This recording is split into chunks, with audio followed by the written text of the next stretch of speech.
Azimio coalition also want to register our very, very strong concern about some of the pronouncements that have come from this regime, from none other than the Deputy President, Gachagua, confirming what we have long suspected, that this regime is going to take us back to the era of political elimination of opponents.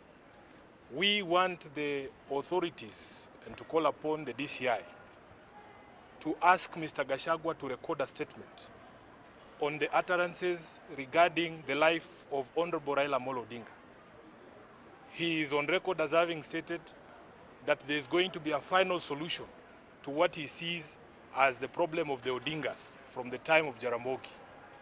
We want to make it absolutely clear that we as the Azimio coalition will hold Ruto and Gachagua personally responsible if anything should happen to Honorable Raila Odinga or indeed any member or leader of the Azimio One Kenya coalition party. This language you hear of a final solution is not the first time we are hearing such a language. As students of history, you will recall that Adolf Hitler, at the beginning of his term in Nazi Germany, set out what he called a final solution to the Jewish problem in Germany and in Europe generally.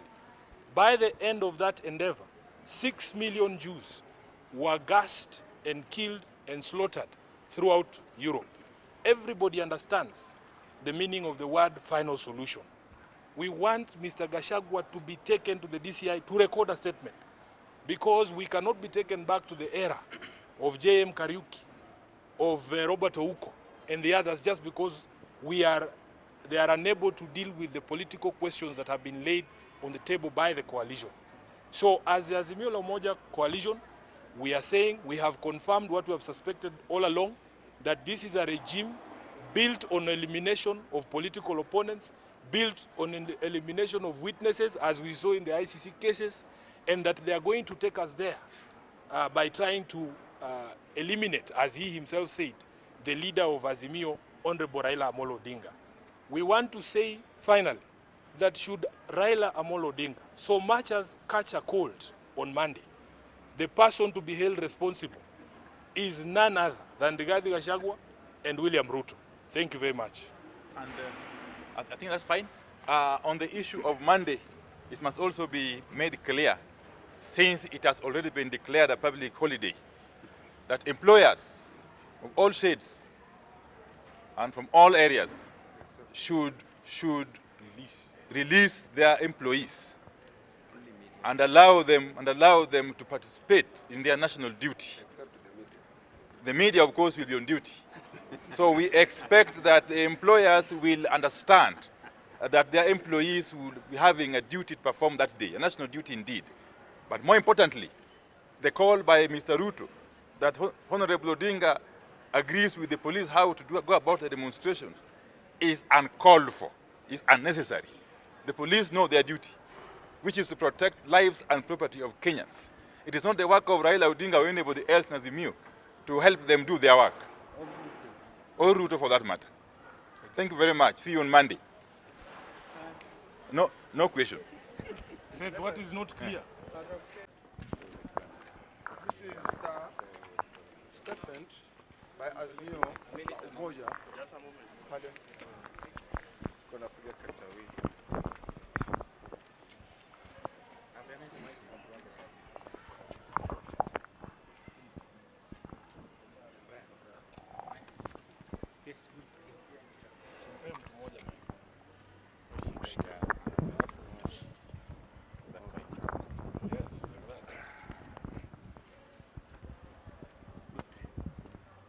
Okay? Okay. Proceed. This is a statement by Azimio la Umoja parliamentary group. As everyone is aware, now we are marching on Nairobi on the 20th of March 2023, which is next Monday. We reiterate that the planned march has our full support as the parliamentary group of Azimio la Umoja One Kenya coalition party. The march is necessary as a last resort aimed at restoring the dignity of our people who are being treated by utter contempt by the Kenya Kwanza regime. With the march, we want to make it clear to the regime that the government must be about the people and must work for the people. We want to make it clear to all that leaders must listen to the voices and cries of the people and those who don't end up paying a steep price. Kenya Kwanza has ignored the voices and cries of the people for the last 6 months, and now the people want to assert themselves, reclaim their space, and take over their country. That begins in earnest on Monday, the 20th. Kenya Kwanza has hurt our economy through deliberate acts of omission and commission. Therefore, for the chain of events that are set to unfold beginning Monday, the regime has only itself to blame. What are the facts? What are the acts of commission and omission? Number one, cost of living. While leaders around the world introduce subsidiaries to protect people from the rising cost of living, Mr. William Ruto shocked the nation by snapping subsidy on petrol, electricity, unga, and school fees. He then proceeded to introduce more and higher taxes on basic goods, leading to all-time high prices. The high cost of goods is, therefore, a direct result of Ruto's decision and policy choices, and which he continues to stand by.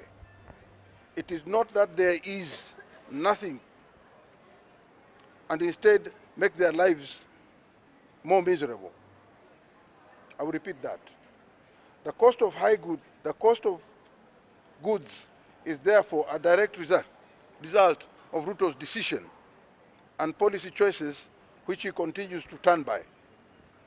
It is not that there is nothing Kenya Kwanza could do to save the people of Kenya. The regime chose not to help the people and instead make their lives more miserable.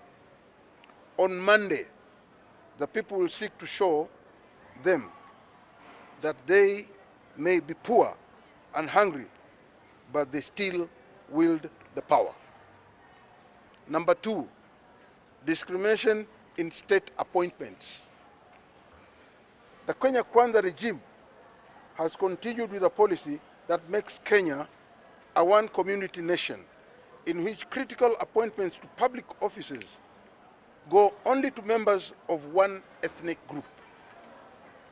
That this is happening at a time literally every family in Kenya has a son, a daughter, a father, a mother looking for a job.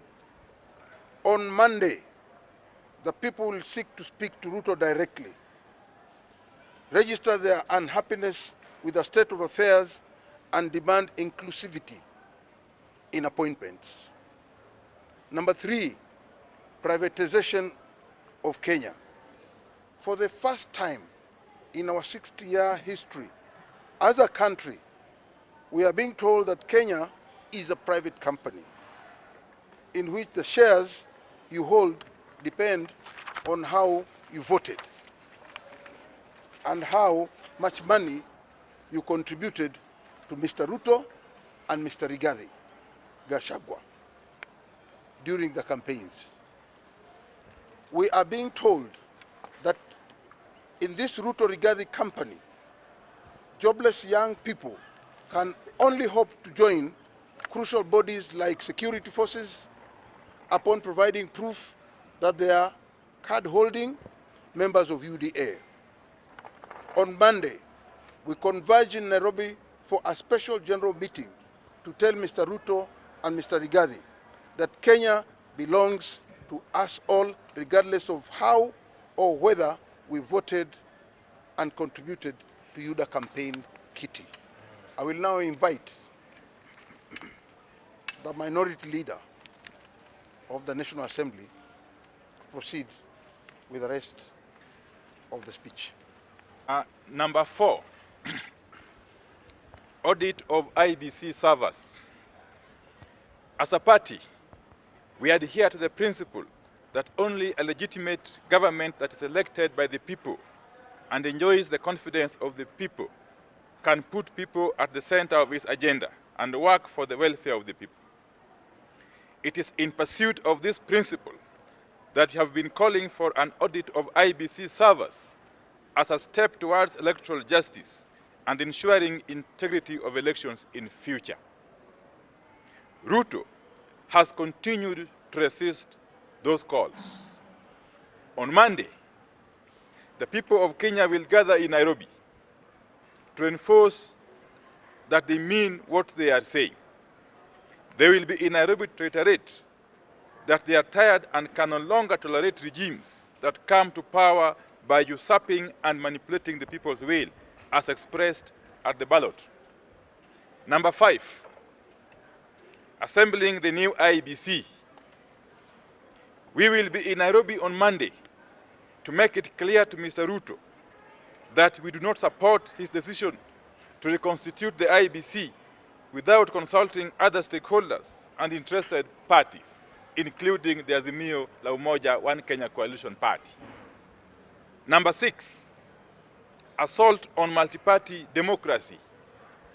We will be in Nairobi to tell Mr. Ruto that we have taken note and strongly oppose his determination to make Kenya a one-party state by buying legislators, orchestrating meaningless defections, and forcing other parties to fall and join his own. Number 7, regime incompetence. It is now clearly evident and undisputed that Kenya Kwanza is an extremely incompetent and clueless regime, and to allow it to continue pretending to be governing is to betray the country.